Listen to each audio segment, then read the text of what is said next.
Bienvenidos. De forma reiterada, en todas las profesiones y organizaciones, los estudios demuestran que una vez alcanzado un cierto nivel de inteligencia y experiencia, las competencias emocionales importan al menos el doble que la experiencia técnica y el cociente intelectual. Esto tiene una clara implicación, que mejorar la inteligencia emocional mejora la efectividad en la vida profesional y en todas las esferas de la vida. Con el conocimiento adquirido hasta aquí ya podemos intuir todo lo que podemos ser capaces de cambiar en nosotros. El cambio surge de dentro de nosotros. Fijaos, yo cambio y todo cambia. Lo que voy a explicar aquí ha sido desarrollado por el consultor norteamericano e investigador de la aplicación del Eneagrama al mundo de la empresa, Mario Sikora. Vamos a ver 17 competencias emocionales que son clave para darnos una idea de cómo nos desenvolvemos en cuanto a nuestras capacidades de inteligencia emocional. El autoconocimiento es la capacidad de identificar los propios procesos de pensamiento, emociones y actitudes. Seguridad en uno mismo, que es la confianza en los propios poderes y habilidades. Autocontrol es la restricción aplicada a los propios impulsos, emociones o deseos. Adaptabilidad, que es la flexibilidad a la hora de manejar el cambio. Sinceridad, es el cumplimiento de las normas de honestidad e integridad. Optimismo, que es la habilidad para esperar el mejor resultado posible. Iniciativa, es la disposición a actuar en cuanto surgen oportunidades.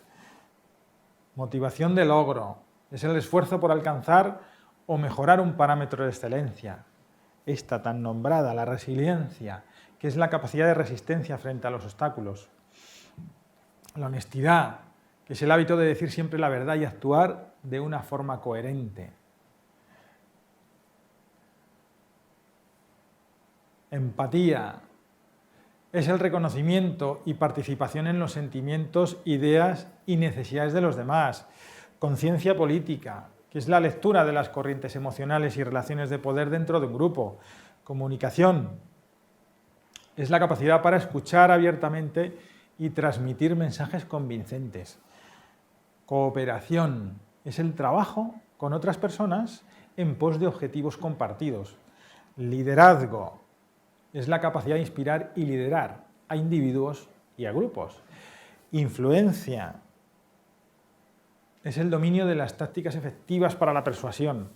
Gestión de conflictos, es la capacidad de negociación y resolución de disputas, ¿verdad?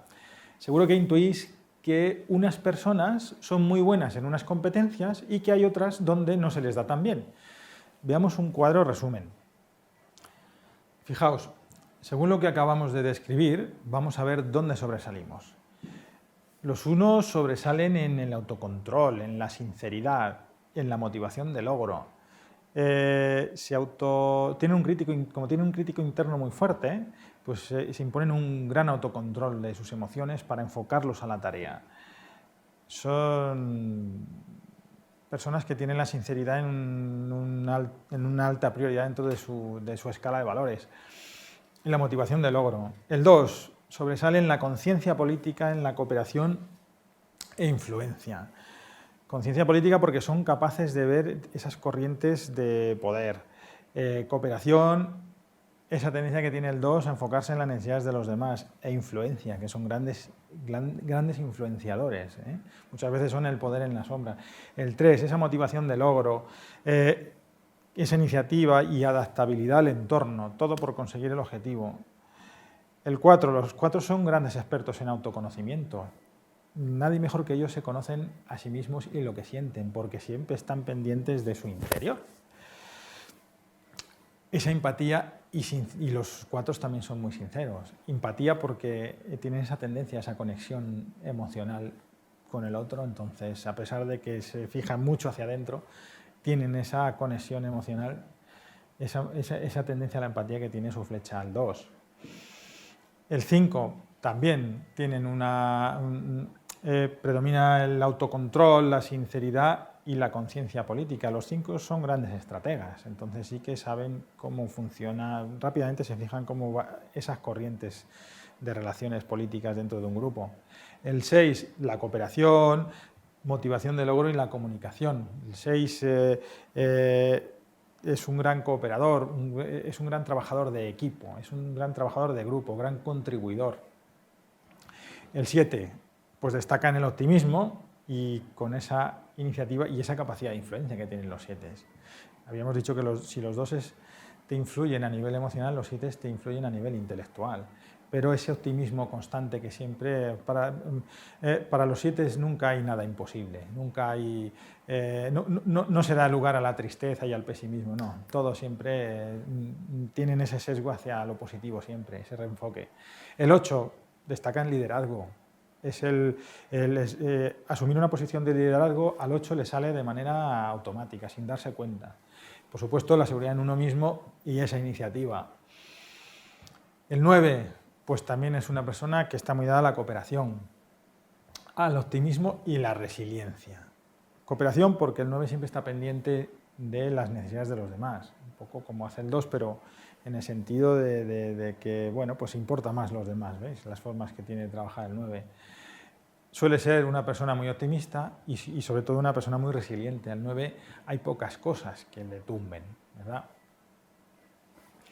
Ahora vamos a ver cuáles son las competencias emocionales, tanto personales como sociales, que cada uno se debe trabajar. Fijaos, el 1 debe trabajarse el optimismo, la adaptabilidad y la empatía. El optimismo porque suelen ser personas que tienden al pesimismo, suelen ser personas normalmente pesimistas.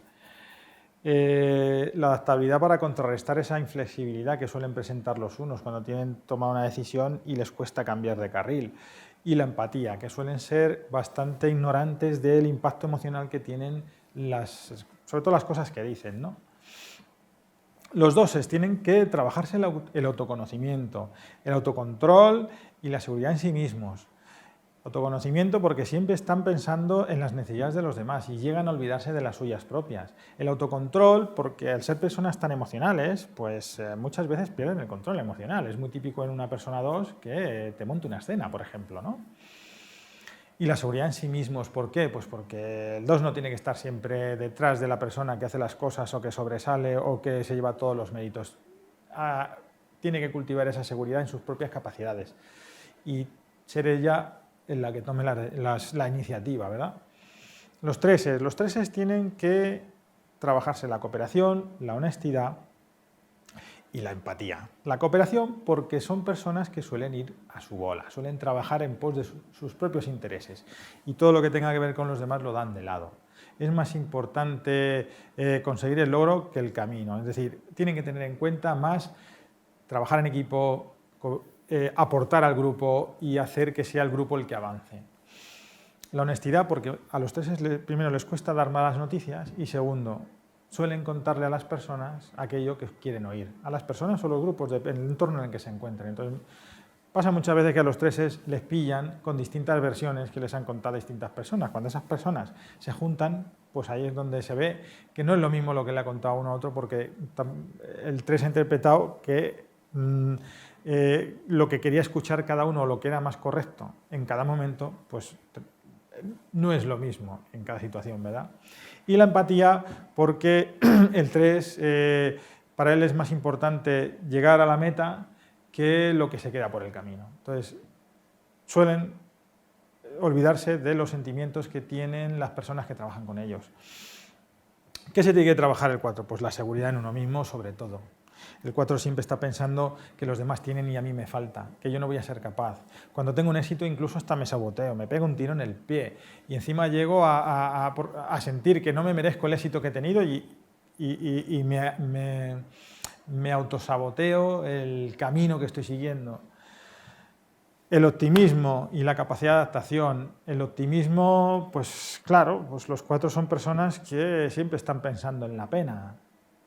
Daros un chute de optimismo, mirad hacia adelante, sois capaces y no os falta nada. Entonces, esa esa capacidad de adaptación también que necesitan muchas veces cuando han tomado una decisión o cuando el problema que tienen los 4 es que como quieren que las cosas se hagan como ellos quieren, como ellos sienten, porque quieren aportar lo que, no por obcecación, sino porque, leche, es que lo que llevan dentro es lo que ellos opinan y si no se les hace caso o no se tiene en cuenta su opinión, pues se sienten mal porque no se les tiene en cuenta, es como que se les ignora, ¿verdad? Entonces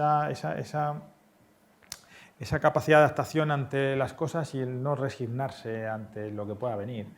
El 5, pues tiene que trabajarse la comunicación, la gestión de los conflictos y la iniciativa. La comunicación, pues porque suelen ser personas que no lo manejan muy bien, no se comunican, no son personas muy comunicativas, no manejan muy bien, no está dentro de sus habilidades pues el marketing verbal o el tener un gran discurso, no son personas normalmente calladas y reservadas, hemos visto. Gestión de conflictos porque los 5 no los gestionan bien, no se implican en los conflictos, los evitan porque en los conflictos te expones.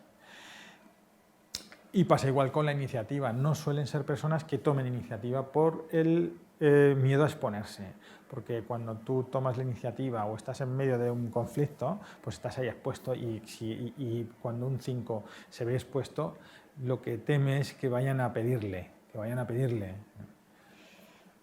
Está en una posición de riesgo. El 6, se tiene que trabajar la adaptabilidad, el optimismo y la seguridad en sí mismos. Adaptabilidad es... tienen que mejorar esa capacidad de lidiar con la incertidumbre, porque claro, ante ese miedo de lo que pueda venir, ante la catástrofe que pueda pasar, pues si yo me he montado ya un escenario en el que yo me voy a sentir seguro, me va a ser muy difícil salir de ese escenario. Entonces me va a ser a veces muy difícil adaptarme porque la vida es cambio. Entonces, es muy típico que haya compañeros que tengáis 6 que a lo mejor llevan 20 años en una empresa a disgusto, en un puesto de trabajo y no se van. O llevan en una relación y la exprimen hasta el final y no se van, porque para el 6 es muy claro todo el tema que habréis visto por ahí de lo que es la zona de confort. Les cuesta mucho salir de la zona de confort. Son personas que ellos a sí mismos no se ven como tales, pero realmente resultan pesimistas hacia los demás. Los demás les perciben como pesimistas. Ellos te dirán que son realistas, pero el optimismo es una de las facetas que se tienen que trabajar. Y la seguridad en sí mismo, sobre todo, claro, el núcleo del miedo del 6 es la falta de confianza. Entonces, ese trabajo es muy importante para los 6. Los 7 se tienen que trabajar el autocontrol.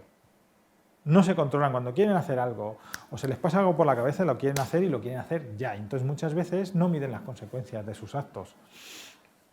La honestidad, pues como quiere salirse con la suya al 7, pues muchas veces no te cuenta las cosas a las claras.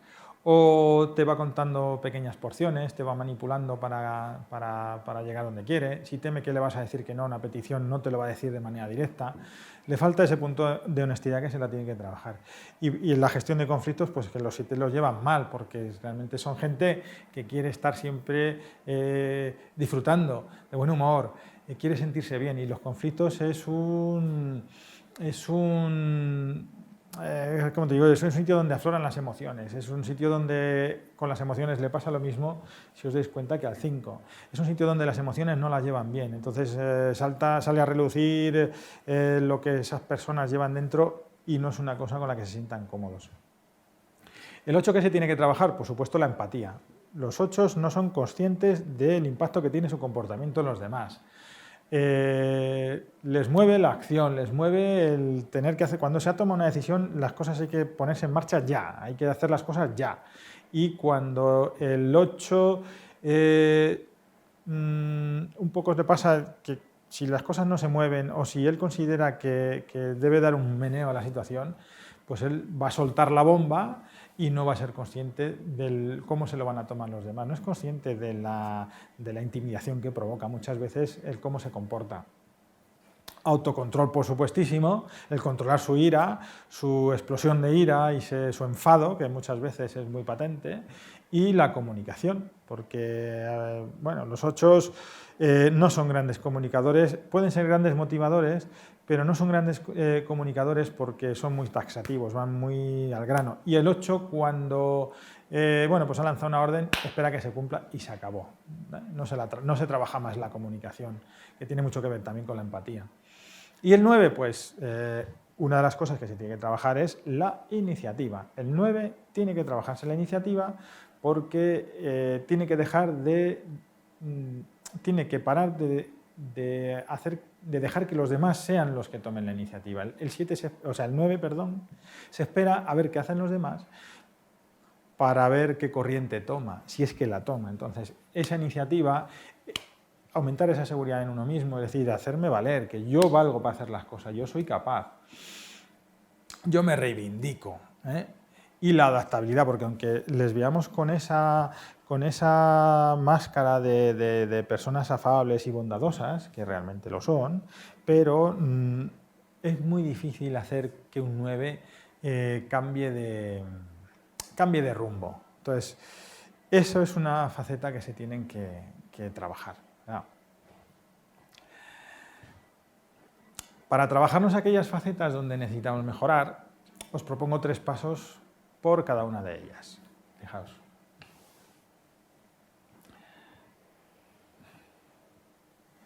El primer paso es practicar el autoconocimiento, que es tomar conciencia de nuestros comportamientos actuales, el porqué y sus consecuencias. Tened en cuenta que el autoconocimiento es la base del crecimiento. Nuestro eneatipo tiñe todo lo que percibimos de la realidad e influye en nuestras creencias y en el contenido de nuestros pensamientos. Nuestro eneatipo altera la expresión de nuestras emociones. Tenemos que centrarnos en nuestro eneatipo y descubrir la influencia que ejerce sobre nosotros. Después, en aquella competencia que queramos mejorar, debemos analizar dónde estamos, qué queremos conseguir y qué actitudes queremos desarrollar.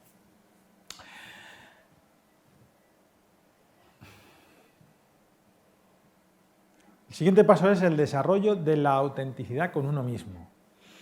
Tenemos que ser honestos y consistentes con nuestras intenciones, con nuestras creencias y nuestros valores.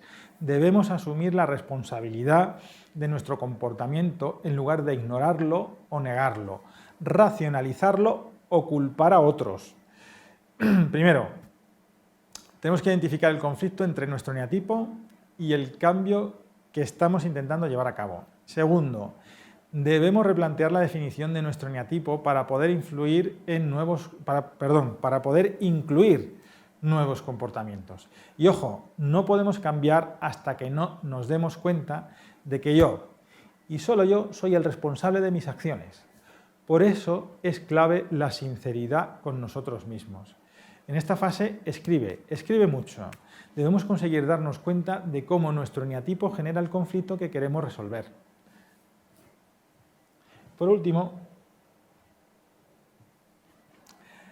debemos pasar a la acción, actuar para generar nuevos hábitos. Cuando hemos sacado a la luz cuáles son esos comportamientos que nos llevan al conflicto entre nuestro eneatipo y el cambio que queremos conseguir, es hora de pasar a la acción. Vamos a identificar los comportamientos específicos que queremos implantar que van a sustituir a aquellos que son menos efectivos. Para ello, vamos a elaborar un plan de acción. Con esto vamos a enraizar los nuevos hábitos en nuestro cerebro.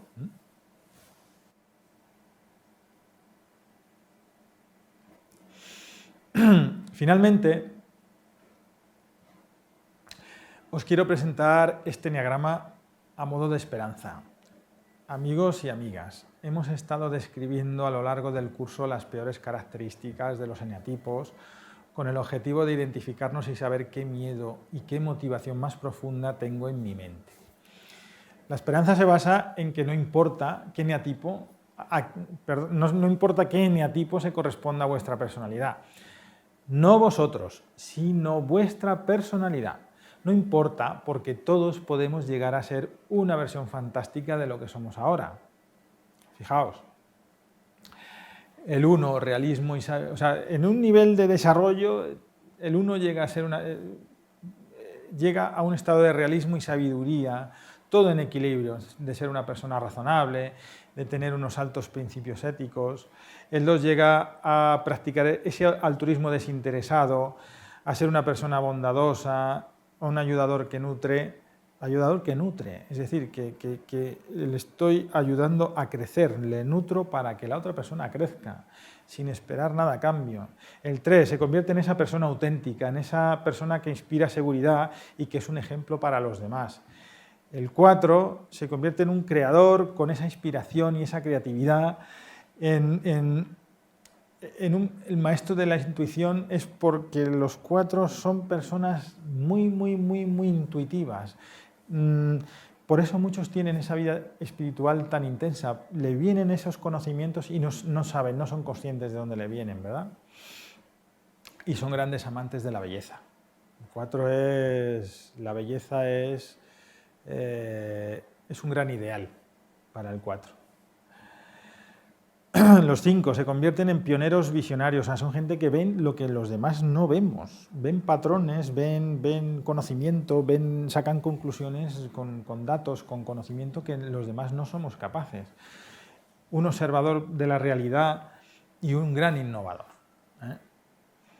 El 6 es un héroe, una persona comprometida y es un compañero, es alguien en quien confiar. El 6 confía en sí mismo, por eso es un héroe defensor de los suyos. Se puede convertir en grandes héroes. El 7, pues cuando dice aquí apreciador extasiado, significa que siente ese éxtasis ante la percepción de la realidad, de sus experiencias, de las cosas que hace.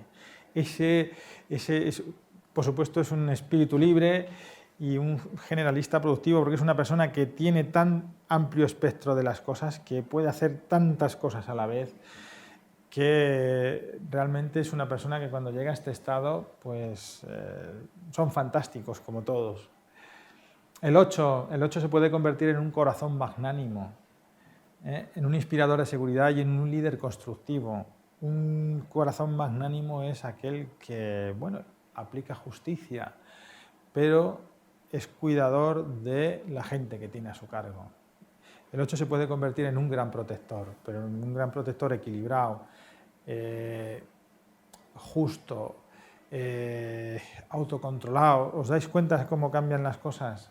Y el 9 pues, puede llegar a ser una persona que es dueña de sí misma, cosa que en un estado normal no lo es. Dueño de sí mismo, una persona que es receptiva, que puede admitir otros puntos de vista. Ojo, esto funciona en la cabeza de los 9. El 9, aunque tú no sabes nunca lo que va a haber dentro de su cabeza. Entonces, esa persona receptiva, flexible, que puede adoptar otros puntos de vista, el pacificador que brinda apoyo, es que el 9 brinda mucho apoyo por ese enfoque que tiene hacia los demás. Os voy a dar una recomendación importantísima. La percepción consciente es fundamental en el trabajo de transformación, porque los hábitos de nuestra personalidad se van cuando los vemos en el momento en el que ocurren. Analizar comportamientos pasados es útil, pero no es tan poderoso como observarnos en el momento presente. Claro que vale la pena comprender por qué uno tuvo una terrible discusión con su pareja, o se enfadó con su socio o con su hijo, pero si de pronto nos sorprendemos en el momento mismo en el que nos perturbamos, puede ocurrir algo extraordinario. En ese momento de conocimiento podríamos caer en la cuenta de que en realidad no deseamos actuar de esa manera. También es posible que veamos una verdad más profunda acerca de nuestra situación. Por ejemplo, que ese punto importante que tanto deseábamos establecer era solo un intento de justificarnos, o peor aún, un intento encubierto de desquitarnos de alguien. O que ese comentario ingenioso que tanto nos divertía era en realidad un intento de evitar sentirnos tristes o solos. Si somos capaces de permanecer con estas impresiones, nuestra percepción consciente continuará expandiéndose cada vez más. Es cuestión de entrenamiento. Cuando somos menos conscientes, nos identificamos con un sentimiento. Por ejemplo, no percibimos la naturaleza temporal de la frustración o la depresión. Creemos que así es como somos. Una vez pasada la tormenta, comprendemos que el sentimiento era temporal, aunque cuando estábamos inmersos en él, era toda nuestra verdad. Pero cuando percibimos conscientemente nuestros sentimientos, observamos con claridad su surgimiento, su efecto en nosotros y su desaparición. También podemos tener más conciencia de lo que hacemos, de las sensaciones del cuerpo, en actividad o descanso. Para bien o para mal, nuestros cuerpos han aprendido a hacer muchas cosas en piloto automático. Cuando nos relajamos y permitimos que se expanda nuestra percepción consciente, no nos quedamos tan atrapados en aquello que atrae nuestra atención. Si hemos estado asustados, angustiados o perdidos, soñando despiertos o en fantasías, adquirimos objetividad y perspectiva sobre lo que estamos haciendo. En consecuencia, sufrimos menos. La expansión de la conciencia nos capacita para estar más presentes en los problemas y, por lo tanto, para tener más recursos para enfrentarlos. Vemos soluciones nuevas y evitamos reaccionar por hábito según los mecanismos de nuestra personalidad. La expansión de la conciencia nos abre a una verdadera relación con los demás y con el mundo que nos rodea. Una de las habilidades más importantes que tenemos que adquirir al embarcarnos en este apasionante viaje interior es el de observar y dejar pasar. Observar y dejar pasar los hábitos y mecanismos que nuestra personalidad, donde estamos atrapados. Así que, si quieres avanzar en tu trabajo interior, lleva la mayor percepción consciente posible a los siguientes hábitos. Si eres un 1, hacer juicios de valor, condenarte a ti mismo y a otros. Si eres un 2, ceder tu valía a los demás. Si eres un 3, tratar de ser distinto a como eres auténticamente. Si eres un 4, hacer comparaciones negativas. Si eres un 5, interpretar exageradamente las experiencias. Si eres un 6, depender de algo exterior a ti para obtener apoyo. Si eres un 7, adelantarte a lo que vas a hacer a continuación. Si eres un 8, intentar forzar o controlar tu vida. Si eres un 9, resistirte a que te afecten tus experiencias. Hasta aquí este primer curso de autodescubrimiento con el Eneagrama. Espero que te haya gustado y te haya sido útil. Si quieres profundizar en él, ponte en contacto conmigo a través del correo electrónico o a través de la página web darnoscuenta.es. Quiero dar las gracias a HiVip por haber puesto a disposición de este curso sus impresionantes medios de grabación. Y nada más, os deseo mucha suerte en este apasionante camino de desarrollo. Hasta otra.